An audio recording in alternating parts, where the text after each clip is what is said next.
बच्चों आज हम लोग 10th क्लास में मैथ्स में एक नया चैप्टर स्टार्ट करेंगे, linear equations in two variables. Clear? Linear equations in two variables. सबसे पहले तो हमें यह समझना पड़ेगा कि ये linear equations in two variables होती क्या है। अगर मैं एक इक्वेशन लिखता हूं x square plus 2x plus 1 equal to 0, इस इक्वेशन में x की मैक्सिमम पावर 2 है। x की मैक्सिमम पावर इस इक्वेशन में 2 है और इसमें सिर्फ एक ही वेरिएबल है, दैट इज x। तो बोर्ड पे जो मैंने इक्वेशन लिखी है वो है quadratic equation in one variable. अगर मैं लिख दूं 2x प्लस 1 इक्वल टू 0, इसमें x की मैक्सिमम वैल्यू 1 है, तो ये क्या है? Linear equation in one variable. अभी तक आपको यह समझ में आ गया कि जिस इक्वेशन में x की मैक्सिमम पावर 1 होगी यानी कि डिग्री 1 होगी, उसको हम लोग क्या बोलेंगे? Linear equation. यहां तक क्लियर?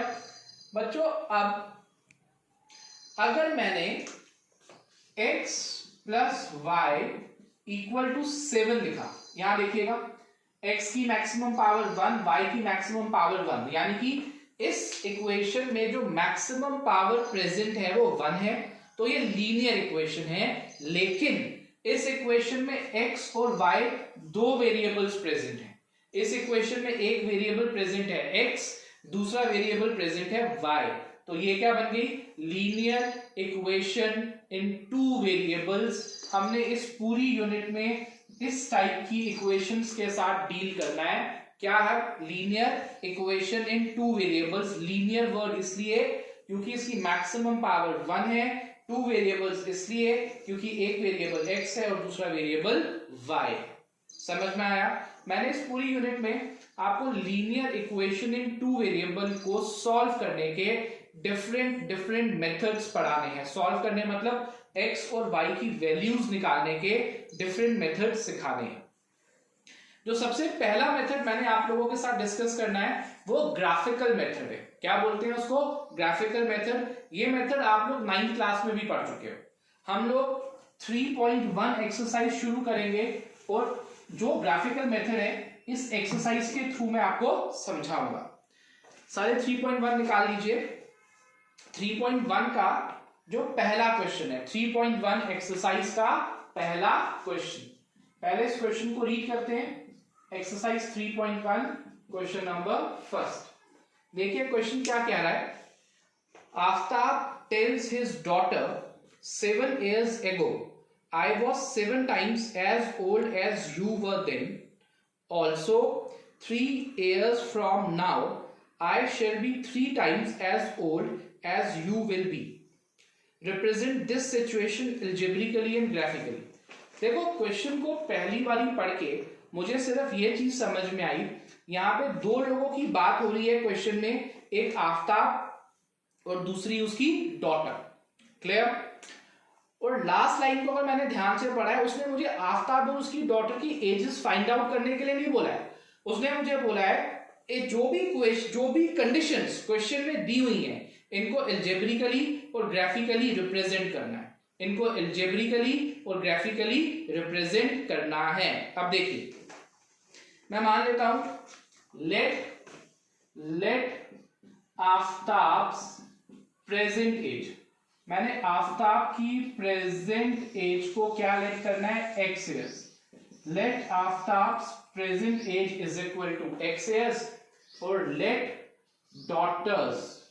डॉटर की प्रेजेंट एज को मैंने क्या लेट कर लिया? y years। आफ्ताब की प्रेजेंट एज को x years और डॉटर की प्रेजेंट एज को y years। आगे सुनिए।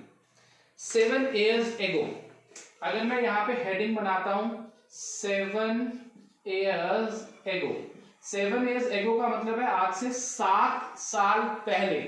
अगर आज किसी की एज 20 years है तो 7 साल पहले उसकी एज कितनी होगी? 20 में से 7 को माइनस करना पड़ेगा।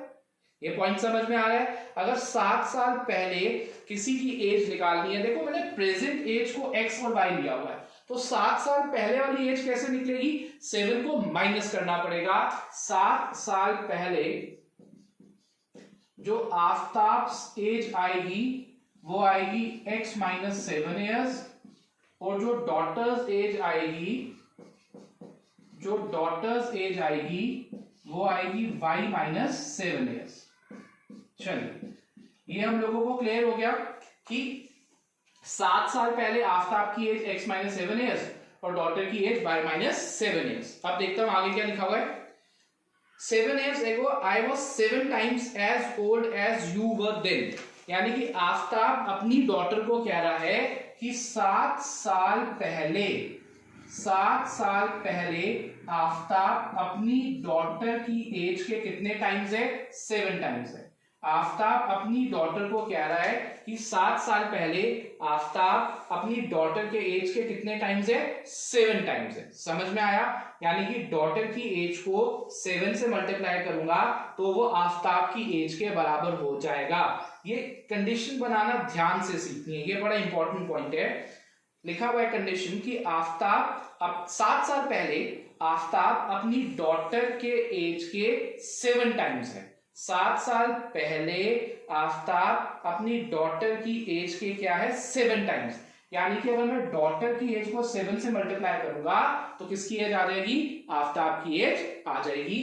यहां से मेरी पहली कंडीशन बनेगी 7y माइनस 49।